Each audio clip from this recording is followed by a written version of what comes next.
Okay, TBH Labs နဲ့ကြိုဆိုပါရစေ။ဒီနေ့ showcase လုပ်ပေးမယ့် product ကဈေးကွက်ထဲမှာအသွင်ပြင်လေးပြောင်းသွားမယ့် product တွေ။ဘာလဲဆိုတော့ V.Jun ကနေပြီးတော့အသစ်ထုတ်ထားတဲ့ V.Jun MFI PD cable ရဲ့ MFI charger ရဲ့ non MFI charger တွေ။ဆိုတော့ကျွန်တော်တို့ရင်တုန်းကလုပ်ခဲ့ဘူးသမျှ product တွေထဲမှာကွက်ထွက်နေတဲ့ V.Jun define product တွေ။ဥပမာအဖြစ်ဖုန်းမှန်မကတ်မှာဆိုလို့ရှိရင် full display ရပြီးတော့ 100% coverage ရနိုင်တဲ့ V.Jun formula glass ဆိုပြီးတော့ speaker မှာလည်းစကားပေါက်နဲ့ဈေးကွက်ထဲကိုအရင်ဆုံးထုတ်ပြီးတော့ဖြန့်ပေးနိုင်ခဲ့တယ်။ power bank မှာဆိုလို့ရှိရင်လည်းတော်တော်လေးလူသိများတဲ့ PD output ပါတဲ့အမျိုးအစားကိုလွန်ခဲ့တဲ့နှစ်ကျော်လောက်ကတည်းက V.Jun PD power bank အနေနဲ့သူတို့စထုတ်ခဲ့တယ်။ဆိုတော့ဒီတစ်ခေါက်မှာကျတော့ Apple ကနေတော့မှ braided wire နဲ့တီးတန့်ထုတ်မရောင်းသေးတဲ့ V.Jun ရဲ့ MFI PD cable ကိ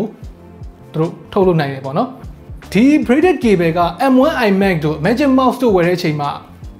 in the box ထည့်ပေးထားနိုင်တယ်။ဒါပေမဲ့သူကတီးတန့်ထုတ်မရောင်းဘူး။ဆိုတော့ Apple original သုံးနေတယ်ဆိုလို့ရှိရင် classic ဆန်နဲ့ဒီ TBE plain ဖြူရောင်မဲရမယ်ပေါ့နော်။တကယ်တမ်းလဲဈေးကွက်ထဲက MFI ကြိုးတွေကလည်း original နဲ့ကျူအောင်လို့ဒီ TBE wire အဖြူအောင်နဲ့ပဲထုတ်တယ်။ MFI ဆိုတာကတော့ made for iPhone, iPod, iPad ဆိုတာကို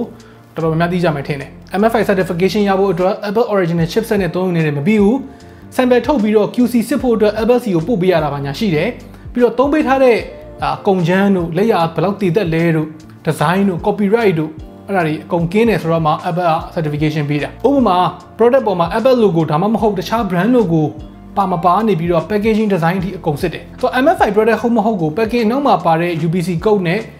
mfi.apple.com မှာဝင်စစ်လို့ရတယ်။ brand name လည်းရိုက်ပြီးတော့စစ်လို့ရတယ်။နောက်ဆုံးပို့ပြီးတော့ practical ဖြစ်တဲ့နည်းကတော့ MFI cable tester နဲ့စမ်းလို့ရတယ်။ဆိုတော့သူတို့စမ်းထားတဲ့ပုံစံအရဒီမှာကြည့်လိုက်လို့ရှိရင် USB-C to Lightning chipset က C94 score 100 MFI charger ကကြတော့ Apple chipset ရေလို့သုံးစရာမရှိဘူးဆိုတော့ MFI ရှောက်ချင်လို့ရှိရင် cable နဲ့တူတူတွဲရှောက်ရတာပါနော်။ so MFI license web page ထဲမှာ brand name ကိုရိုက်ပြီးတော့ထွက်လာတဲ့ဒီ accessory name နေရာမှာ PD charger with USB-C to Lightning လို့ပေါ်ရင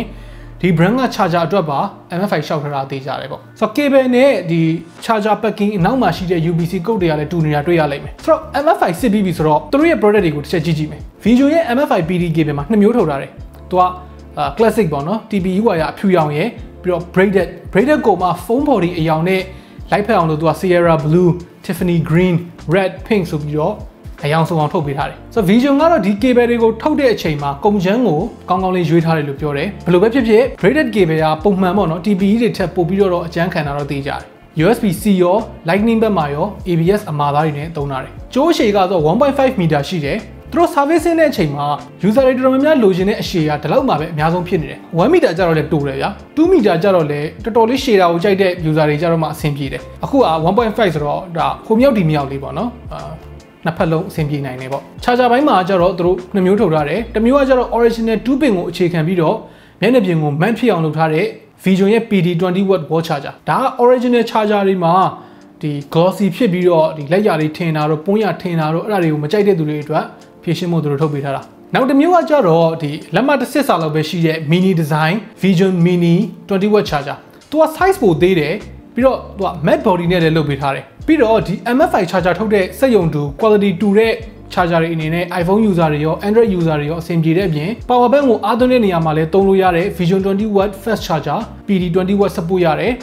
USB 18W output ရတယ်နောက်ဆုံးတစ်ခုက USB QC 3.0 output ရမယ် V.Jun classic fast charger ဒါ Android user တွေအတွက်အဆင်ပြေတယ် power bank ကိုလည်းမြန်မြန်အားသွင်းပေးနိုင်တယ်ဆိုတော့ V.Jun charger တွေမှာအကုန်လုံးမှာကုန်ချမ်းသုံးတဲ့နေရာမှာတူတာရှိတယ်ဥပမာဖြင့်ဒီ body ရဲ့ကုန်ချမ်းကိုတိတ်သေးစားမြင့်ပြီးတော့အကျန်းခံတဲ့ ABS အမှားစားကိုသုံးထားတာပေါ့နော်ဒါက V.Jun မှာသူတို့ကိုယ်တိုင်ခဏခဏပြောပြကြော်ညာပြတဲ့ feature တစ်ခုပေါ့အကျန်းခံတဲ့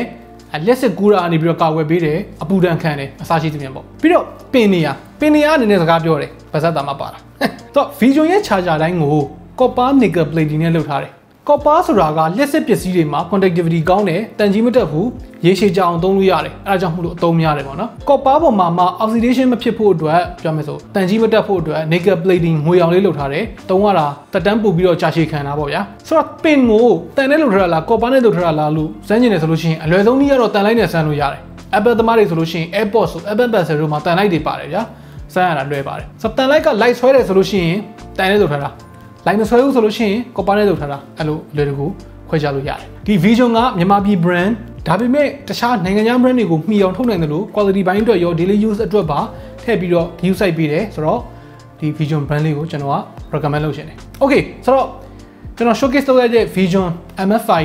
charger အဲ့ဒါတွေကို description မှာတင်ထားတဲ့ link ကိုနှိပ်ပြီးတော့မြန်မာပြည်နဲ့ဝယ်လို့ရတဲ့ဆိုင်လိပ်စာတွေဖုန်းနံပါတ်တွေအကုန်ကြည့်လို့ရတယ်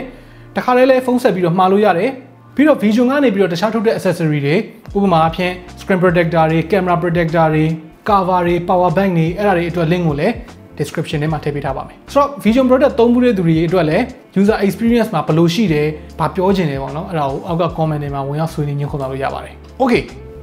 နောက်နေ့မှတွေ့တော့